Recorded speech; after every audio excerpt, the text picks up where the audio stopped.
आज हम बात करेंगे डिसिप्लिन के ऊपर, है ना। कुछ बच्चे ऐसे होते हैं जो नीट की प्रिपरेशन में, जेई की प्रिपरेशन में या यूपीएससी की प्रिपरेशन में वो कंसिस्टेंट नहीं रहते हैं और डिसिप्लिन नहीं रहते हैं।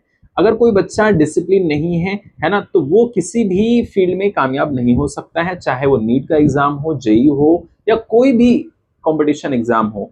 अगर बच्चे को कामयाबी पाना है तो उसके लिए सबसे इंपॉर्टेंट चीज होती है डिसिप्लिन।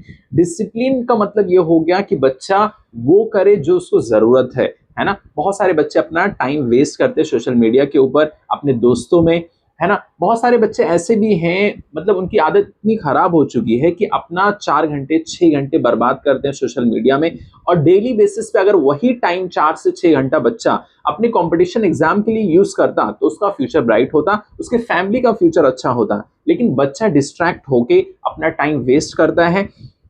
देखिए, हर एक चीज का अपना एक टाइम होता है ना। अगर आप 4 6 घंटे वही चीज अपने ऊपर इन्वेस्ट करेंगे, उसी चीज को कुछ सीखेंगे, कुछ पढ़ेंगे, तो उससे नॉलेज बढ़ेगा। और नॉलेज इज पावर होता है ना। नॉलेज इज पावर किसी ने कहा है, तो वो बात इसलिए कहा है क्योंकि नॉलेज जब आपके पास में रहेगा तभी आपके पास में इंफॉर्मेशन होगा चीजों के बारे में।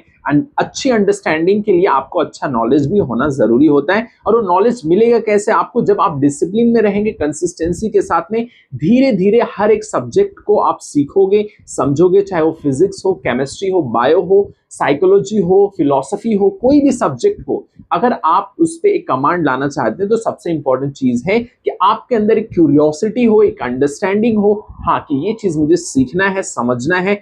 अगर आपके पास में क्यूरियोसिटी नहीं है, अगर आपके पास में इंटरेस्ट नहीं है ना, तो डेवलप करिए। धीरे धीरे चीजें सीखता है इंसान। कोई भी स्किल एक दिन में डेवलप नहीं होती है, तो धीरे धीरे आपको क्या करना है, स्किल को डेवलप करने के लिए। वो कोई भी स्किल हो सकती है, चाहे रीडिंग स्किल हो सकती है ना। चीजों के बारे में अच्छा अंडरस्टैंडिंग अगर आपको डेवलप करना है तो सबसे इंपॉर्टेंट चीज तो यही है कि आप उस काम को लगातार करते रहिए और इंटरेस्ट के साथ करिए और एक मकसद होना चाहिए। बहुत सारे बच्चे ऐसे हैं आज के टाइम पे जिन्होंने 4 4 6 6 घंटे व्हाट्सएप पे, फेसबुक पे, इंस्टा पे अपना टाइम वेस्ट करते हैं, रील्स अपना स्क्रॉल करते रहते हैं, और जिसकी वजह से उनका एजुकेशन खराब हो रहा है। एजुकेशन में उनके मार्क्स भी अच्छे नहीं हैं, उनका स्किल भी अच्छा नहीं है, और सब्जेक्ट में अच्छी अंडरस्टैंडिंग भी नहीं है, और एक अच्छा वर्ल्ड व्यू भी नहीं बन पा रहा है उनका। तो मेन प्रॉब्लम ये है कि आप अपने बच्चों को ध्यान रखिए। पेरेंट्स से मैं ये बोलूंगा कि वो अपना एक ध्यान रखें अपने बच्चों का कि मेरा बच्चा टाइम वेस्ट कर रहा है या इन्वेस्ट कर रहा है, बच्चा मेरा टाइम कहाँ पर लगा रहा है ना। या अपने दोस्तों में अपना टाइम वेस्ट कर रहा है, या सोशल मीडिया में टाइम वेस्ट कर रहा है ना, या हमेशा गेम खेलता रहता है ऑनलाइन। ये सब चीज बहुत इंपॉर्टेंट है इस टाइम के लिए कि पेरेंट्स, टीचर्स, है ना, ये समाज का एक रिस्पॉन्सिबिलिटी है कि हम अपने बच्चों पर ध्यान रखें, क्योंकि हमारा बच्चा ही हमारा जो है इस देश का और कम्युनिटी का, है ना, क्या करेगा, एक फ्यूचर होता है। तो हम अपने फ्यूचर को यूं ही बर्बाद नहीं कर सकते। तो सबसे इंपॉर्टेंट चीज ये है कि आप अपने बच्चों को ध्यान रखिए कि मेरा बच्चा क्या पढ़ रहा है, कैसे पढ़ रहा है, कितना पढ़ रहा है, कब पढ़ रहा है ना, उसका सोने का रूटीन क्या है, कब उठता है। उससे बहुत सारी चीज आपको पता चल जाएगी। अगर वो बहुत लेट सोता है, इसका मतलब ये है कि वो सोशल मीडिया पूरी रात चलाता है, और उसकी वजह से उसका हेल्थ पर भी इफेक्ट पड़ेगा, उसका हेल्थ भी खराब हो जाएगा। तो हेल्थ ही खराब रहेगा तो फिर वो अच्छी तरीके से मेंटल हेल्थ पे भी असर पड़ता है।